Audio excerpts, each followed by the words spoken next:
জয় হিন্দ বন্ধুরা, ডব্লিউবিপিএসসি ওয়ালা চ্যানেলে তোমাদের সবাইকে আরও একবার স্বাগত নতুন একটা ভিডিওতে। এনটিপিসির লেভেল 5-6 গ্র্যাজুয়েট লেভেলের পোস্টের ফর্ম ফিল আপ চলছে এবং তার মধ্যেই কিন্তু আমাদের এইচএস লেভেল পোস্ট যেগুলো আছে লেভেল 2-3-র জন্য নোটিফিকেশান অলরেডি চলে এসছে। তো আগের বারের মতো এবছর নেই যে লেভেল 5-6 এবং 2-3-র জন্য কিন্তু আলাদা আলাদাভাবে আমাদের ফর্ম ফিল আপ করতে হবে। তো এই যে ছোট্ট ভিডিওটাতে তোমাদের সঙ্গে আমি যেটা নিয়ে আলোচনা করব সেটা হচ্ছে যে উচ্চ মাধ্যমিকে 50% নাম্বার না পেলে কি এনটিপিসিতে অ্যাপ্লাই করা যাবে না? অনেকে আছো যারা এইচএসে 50% মার্কস নেই, তার থেকে কম আছো। তো 50% মার্কস না পেলে কি এইচএসে অ্যাপ্লাই করা যাবে না এনটিপিসিতে? এইটা একটা বিরাট বড় ডাউট। আমাকে অনেকে এসএমএস করেছো পার্সোনালি, বিভিন্নভাবে ফোন মারফত জানতে চেয়েছো যে তোমাদের এইচএসে নাম্বার কম আছে কিন্তু এইচএসের পরে কলেজে নাম্বার তার থেকে বেশি আছে, এইরকম আছে অনেকের। তো তারা কি অ্যাপ্লাই করতে পারবে কি পারবে না? আর ফর্ম ফিল আপ করার আগে অবশ্যই এই ভিডিওটা দেখবে এবং সবার সঙ্গে শেয়ার করবে। তো প্রথমে আমি তোমাদের যেখানে নিয়ে যাব সেটা হচ্ছে যে CEN 062024 মানে সেন্ট্রালাইজড এমপ্লয়মেন্ট নোটিশ, 6 নম্বর নোটিশ 24 সালের জন্য পোস্ট প্যারামিটার, যেটা আমাদের হচ্ছে অ্যানেক্সার এতে আছে, যেটা লেভেল 2 এর জন্য এবং লেভেল 3 এর জন্য। লেভেল 3 এর একটা পোস্ট আছে কমার্শিয়াল কাম টিকিট ক্লার্ক, এটা যেটা দেখতে পাচ্ছ, এবং লেভেল 2তে আমাদের 3টে পোস্ট আছে। সেই 3টে পোস্ট কি কি?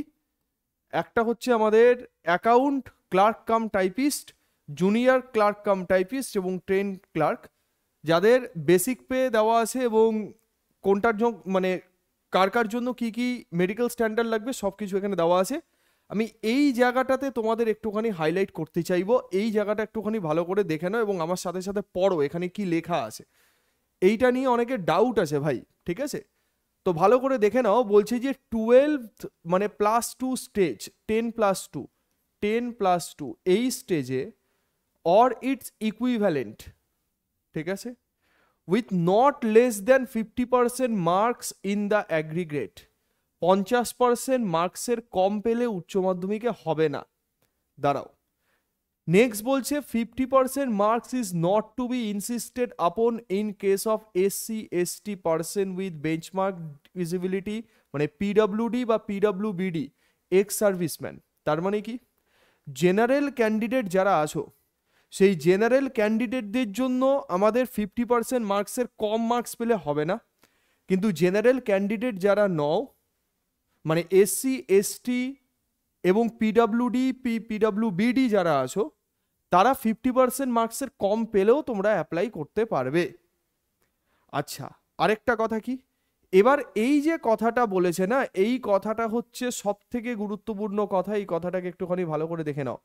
Candidates who possesses qualification higher than 12th, যারা উচ্চ মাধ্যমিকের পরে কলেজ ডিগ্রি বলো, BA, BSc, MSc, এই সমস্ত ডিগ্রি যাদের আছে কলেজের, সেখানে যদি তোমরা 50% মার্কসের বেশি পাও, মানে কি উচ্চ মাধ্যমিকের পরে যদি তোমার কোনো হায়ার এডুকেশনাল কোয়ালিফিকেশন থাকে, সেখানে যদি তুমি 50% মার্কসের বেশি পাও, সেক্ষেত্রে তোমার উচ্চ মাধ্যমিকে 50% মার্কসের কম পেলেও কিচ্ছু আসবে যাবে না, তুমি ফর্ম ফিল আপ করতে পারবে। কথা বোঝা গেল কি বলছি? উচ্চ মাধ্যমিক তুমি যদি শুধুমাত্র উচ্চ মাধ্যমিক পাস হও, সেক্ষেত্রে তোমার জেনারেল ক্যান্ডিডেটদের ক্ষেত্রে 50% মার্কসের কম পেলে তুমি লেভেল 2-3-র জন্য অ্যাপ্লাই করতে পারবে না, ঠিক আছে? তুমি উচ্চ মাধ্যমিকের পরে কলেজ পাস করেছো, যে মানে যেখানে তোমার 50% মার্কসের বেশি মার্কস আছে, সেক্ষেত্রে কিন্তু তুমি অ্যাপ্লাই করতে পারবে। কোয়ালিফিকেশন হায়ার দ্যান দ্য 12, মানে 50% মার্কসের বেশি আছে, candidate who possess qualification higher than 12, মানে কলেজ ডিগ্রি পাস করা থাকলে সেখানে তুমি উচ্চ মাধ্যমিকে 50%-এর কম পেলেও তুমি অ্যাপ্লাই করতে পারবে, ঠিক আছে? ডাউট সবার ক্ষেত্রে ক্লিয়ার? লেভেল 2-3 সবার জন্যই কিন্তু সেম জিনিস আছে, মানে এখানে যেটা লেখা আছে এই জিনিসটাই এখানে লেখা আছে, এই জিনিসটাই এখানে লেখা আছে, এই জিনিসটাই এখানে লেখা আছে, সেম জিনিস, ঠিক আছে? তার মানে SC/ST, PWBD, PWD এদের জন্য ছাড় আছে। জেনারেল ক্যান্ডিডেটদের জন্য দুটো ক্রাইটেরিয়া, উচ্চ মাধ্যমিক শুধু পাস হলে তোমার 50% মার্কস নিয়েই পাস করতে হবে, আর উচ্চ মাধ্যমিক ছাড়া তুমি যদি নর্মাল করো, সেক্ষেত্রে তোমার মানে নর্মাল করো মিন্স হচ্ছে কলেজ পাস করো, তার মানে তোমার উচ্চ মাধ্যমিকে 50% মার্কসের কম পেলেও কিছু আসবে যাবে না। আচ্ছা, এবার আমি জাস্ট ছোট্ট করে তোমাদের আগের ভিডিওতেও আমি যেই জিনিসটা দেখিয়েছি এখানেও একটা জিনিস আমি দেখাতে চাইবো, যে টোটাল সিলেকশন প্রসিডিওর কিভাবে হবে, জাস্ট ছোট্ট করে একবার দেখিয়ে দিই।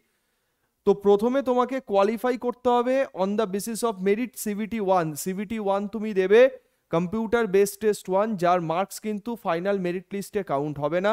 এইটা শুধুমাত্র কোয়ালিফাইং ইন নেচার। এটাতে কোয়ালিফাই করলে তুমি যাবে হচ্ছে CVT 2তে তুমি যে মার্কসটা পাবে সেই মার্কসটাই তোমার ফাইনাল মেরিট লিস্টে কাউন্ট হবে, এবং লেখাই আছে final merit based on CVT 2 pass করার পরে তুমি যাবে হচ্ছে ডকুমেন্ট ভেরিফিকেশন বা medical test, typing test, computer based aptitude test, এগুলোতে। ঠিক আছে, তার মানে আমাদের 3টে স্টেপ আছে। CVT 1 যেটা শুধুমাত্র এন্ট্রান্স এক্সাম একটা, এটার মার্কস ক্যালকুলেট হবে না। CVT 1 পাস করার পরে আমরা যাব CVT 2তে, CVT 2 পাস করার পরে যাব আমরা ডিবিতে বা ডকুমেন্ট ভেরিফিকেশন। এবার দেখে নাও যে CVT 1 বা ফার্স্ট স্টেজ কম্পিউটার টেস্ট যেটা আছে সেই টেস্টে আমাদের কি কি থাকছে। ঠিক আছে, আমাদের পড়তে হচ্ছে কি পড়তে হচ্ছে আমাদের জেনারেল অ্যাওয়ারনেস মানে জিকে হচ্ছে 40টা MCQ 40 মার্কস থাকছে। অঙ্ক পড়তে হচ্ছে ম্যাথমেটিক্স 30টা MCQ 30 মার্কস, এবং জেনারেল ইন্টেলিজেন্স রিজনিং 30টা MCQ 30 marks. Total number of question কটা? টোটাল নাম্বার অফ কোয়েশ্চেন হচ্ছে 100টা। 100 হচ্ছে আমাদের টোটাল নাম্বার অফ কোয়েশ্চেন, 100 মার্কসের এক্সাম হবে। ঠিক আছে, যারা নর্মাল ছেলে মেয়ে আছো তারা টাইম পাবে হচ্ছে 1.5 ঘন্টা, যারা PWBD আছো তারা টাইম পাবে হচ্ছে 2 ঘন্টা 120 মিনিট। নেগেটিভ মার্কিং থাকছে 3টে ভুলের জন্য 1 মার্কস করে কাটা হবে। ঠিক আছে, এটা তোমরা দিলে, এটাতে তোমরা পাস করলে, পাস করার পরে তোমরা চলে যাবে CVT 2তে। CVT 2তে তোমরা দেখে নাও জিকে 40 নম্বর ওখানে ছিল, এখানে আছে 50 নম্বর। 40টা MCQর বদলে এখানে থাকবে 50টা MCQ। ম্যাথমেটিক্স থাকছে 35টা এবং জিআই থাকছে 35টা। 35 35 70 আর 50 120। Total 120টা MCQ। 120টা MCQর জন্য টোটাল মার্কস অ্যালোটেড কত? 120। তার মানে এক একটা MCQর জন্য 1 মার্কস করে। ঠিক আছে, একইভাবে তোমরা জেনারেলরা টাইম পাবে হচ্ছে 90 মিনিট, এবং যারা PWBD ক্যান্ডিডেট আছো তারা টাইম পাবে 120 মিনিট। ঠিক আছে, তো এখানেও নেগেটিভ মার্কিং আছে যে প্রত্যেকটা ভুলের জন্য, মানে প্রত্যেক 3টে ভুলের জন্য তোমার কাছে 1 মার্কস করে কেটে নেওয়া হবে। ওকে স্যার, ভালো কথা। নেক্সট পরেরটা আমরা চলে যাব, যে এই যে স্যার প্রসিডিওরটা হলো, এই প্রসিডিওরটা তো আমাদের পাস করতে হবে, তার জন্য আমাদের ব্যাচেস দরকার, তাদের জন্য আমাদের পড়তে হবে। যে NTPC ভালো জব। ঠিক আছে, তোমরা এই ভিডিওর কমেন্টে লিখবে যে তোমাদের কোন পোস্ট রিগার্ডিং তোমাদের ইনফরমেশন দরকার।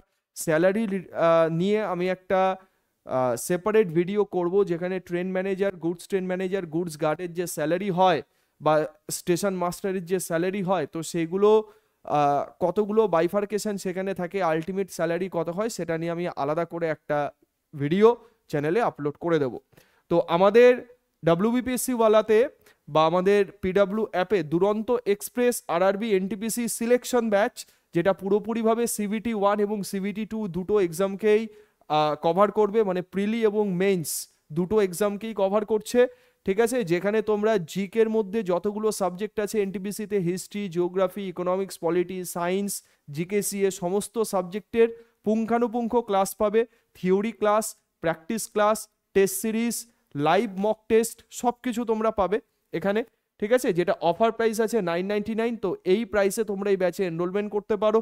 ওকে, তো এই প্রাইসে তোমরা best of the best content পাবে বাংলাতে। ঠিক আছে, তো অনেকে বাংলাতে ব্যাচ চাও, বাংলা ল্যাঙ্গুয়েজে ব্যাচ চাও, যেহেতু রেলের পরীক্ষা তুমি বাংলাতে দিতে পারবে। তো এমনভাবে তোমাকে কনসেপ্টগুলো পড়াতে হবে বা কনসেপ্টগুলো তৈরি করতে হবে যে তুমি মাতৃভাষাতেই তৈরি করো, কিন্তু ভালোভাবে তৈরি করো, রাইট? তো তাদের জন্য এই ব্যাচটা সব থেকে এফেক্টিভ ব্যাচ হবে, সব থেকে ভালো ব্যাচ হবে।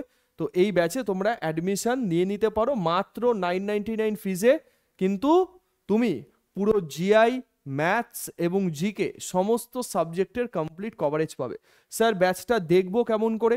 ইউটিউবে আমাদের তো রেগুলার বেসিসে ক্লাস হচ্ছে, তো সেইখান থেকে তোমরা আমাদের দেখতে পারো, সেখান থেকে ক্লাসেসগুলো করতে পারো। তাছাড়া তোমরা PW অ্যাপ্লিকেশানে চলে যাবে, অ্যাপ্লিকেশানে গিয়ে এখানে ব্যাচেস বলে একটা সেগমেন্ট পাবে। ঠিক আছে, WBPSC-তে যাবে, সেখানে ব্যাচেস বলে একটা পার্ট পাবে, এবং ব্যাচের ক্লাস কিন্তু অলরেডি আমাদের 18ই সেপ্টেম্বর থেকে শুরু হয়ে গেছে। এখানে 31শে মার্চ 2025 অবধি ব্যাচ আছে। যদি 31শে মার্চের মধ্যে তো এক্সাম হবে না, তো যারা যারা ব্যাচে এনরোলমেন্ট থাকবে তো তাদের জন্য এই ডেটটাকে এক্সটেন্ড করে দেওয়া হবে, কোনো চিন্তা নেই। এটা প্রাইমারি স্টেজে 31শে মার্চ পর্যন্ত ব্যাচ ভ্যালিডিটি দেওয়া হয়েছে, কিন্তু এক্সাম যদি কমপ্লিট না হয় তাহলে এক্সাম পর্যন্ত তোমাদের ব্যাচের এক্সটেনশন দেওয়া হবে, ঠিক আছে? তো এখানে যে কোনো ক্লাসেস, অল ক্লাসেসে তুমি চলে যাবে, সমস্ত সাবজেক্টের জন্য আলাদা আলাদা করে ফোল্ডার ভাগ করে দেওয়া আছে, এখান থেকে তুমি সেই জিনিসটাকে অ্যাভেল করে নিতে পারো, ঠিক? তো এক্সপ্লোর যখন করবে সেখানে তোমাকে এই আমার এনরোলমেন্ট করা আছে, মিনস হচ্ছে আমাদের অ্যাক্সেস থাকে বলে এখানে এনরোলমেন্ট আছে, তো তোমাকে এখানে বাই নাও অপশান থাকবে, বাই নাও অপশানে ক্লিক করে তুমি বাই করে নিতে পারবে। ভালো কথা স্যার। আর আমাদের WBPSC ওয়ালা অফিসিয়াল ইউটিউব চ্যানেলের সঙ্গে যারা যুক্ত আছো তারা জানো সব কিছুই আমাদের চ্যানেলের ব্যাপারে, কেমন কেমনভাবে ক্লাসেস হচ্ছে। তো লাইভ ক্লাসেসগুলো তোমরা ঠিকঠাক মতো করো, এবং যে কোনো সিলেবাস রিলেটেড, যে কোনো নোটিফিকেশান রিলেটেড একদম সঠিক তথ্য সবার আগে তোমাদের কাছে আমরাই দিই, ওকে?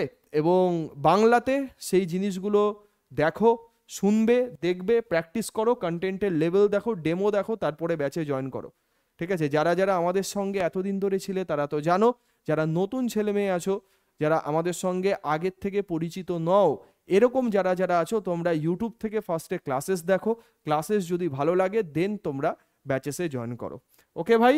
তো প্রত্যেকের সঙ্গে দেখা হচ্ছে আবার নেক্সট একটা ভিডিওতে। তোমাদের কি রিলেটেড ভিডিও দরকার সেটা অবশ্যই তোমরা কমেন্ট সেকশনে আমাকে জানাও, আমি সেই রিলেটেড ভিডিও আনার চেষ্টা করব, ওকে? প্রত্যেকের সঙ্গে দেখা হচ্ছে ক্লাসে। সবাই ভালো থেকো, সুস্থ থেকো। Thank you so much.